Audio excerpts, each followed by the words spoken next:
What I'm doing when I'm sliding up is sort of gripping, not gripping, gripping, not gripping, gripping, not grip. So I'm taking the weight of the foot. So basically I'm allowed to move my hand freely. So actually, as I'm talking to you doing this, I would not be able to do this unless I was actually gripping with my chin on the violin here. So I'm not actually, so as you can see that it's all freely moving here. If I can do it here as well.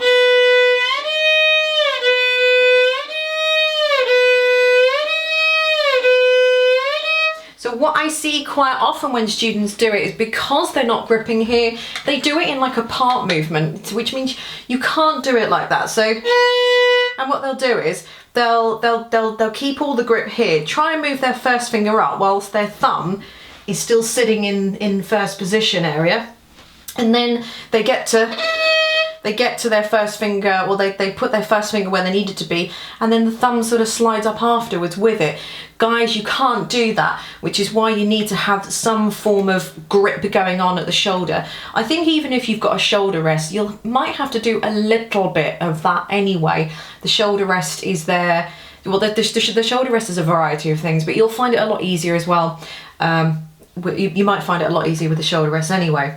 So a general rule of thumb is that the thumb should be in the same position as the first finger. So wherever the first finger is, if the first finger's up here and it wants to play around this area here, then the thumb should be right next door or opposite that. The only exception to that rule is probably when you're right up here in the rafters, and obviously your thumb has to stretch from this point here. So your thumb cannot physically be where the first finger is. But up until about, I don't know, third, fourth, maybe even fifth positions possibly, but probably third and fourth position, your thumb should be or will be able to be opposite the first finger. And it must move as a unit. The hand must move as a whole unit. As you can see, I'm doing it here. Perhaps if I did that exercise again and I turned around as I did it so that you can see me doing it.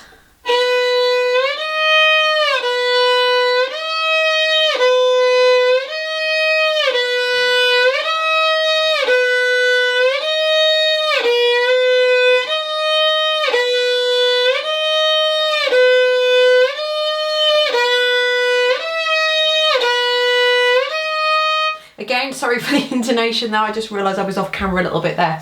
But you all get what I'm trying to say. The next thing you can do is go from second finger to second finger.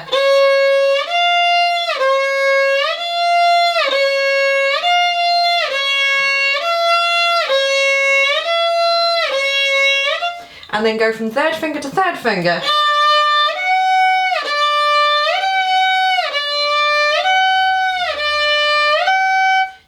My hand is moving as a unit. I think what I might do is show you a slow-mo version of my hand moving, which I will show you now.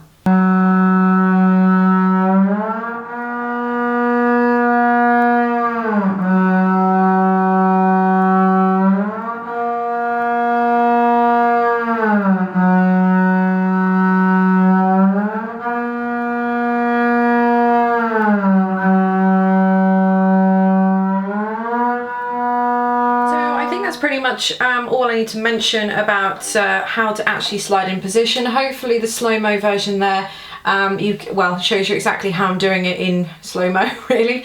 The only other thing that you can do is to get hold of a book. It's by Neil McKay. Links will be in the description bar down below underneath this video. It's a great book. He does actually a book on, he's done a few books, but they're great little books. They're not very expensive as well, but he's done a few books on actual third position pieces. So there's no sliding at all. It's just so you can get the hang of third position. I might put the link of that underneath as well. But the book that I recommend for positioning is where it's basically a whole book of sliding. So 1 minute you'll be in first position, the next minute you'll be sliding up into third, then you'll be back into first, then third, and that kind of thing. So it really is good for sliding. So as long as you slide as quickly and as neatly as you can without getting so much of a slide in, or without your hand you giving the whole jagged effect where you're moving up part by part. Remember, the hand needs to move as a unit. If the thumb stays directly opposite the first finger, all should be well. And in order to make the hand move as a unit, if the chin temporarily takes the weight of the violin so that the hand is free to move, and excuse me, then you should be able to achieve all of that. So that's it. Thanks very much for watching. I really hope this video has helped you. I know it's like a whistle-stop tour of how to shift positions, but yeah, hopefully it's answered any questions that you might have had. So thanks very much for watching, and I shall see you all next time.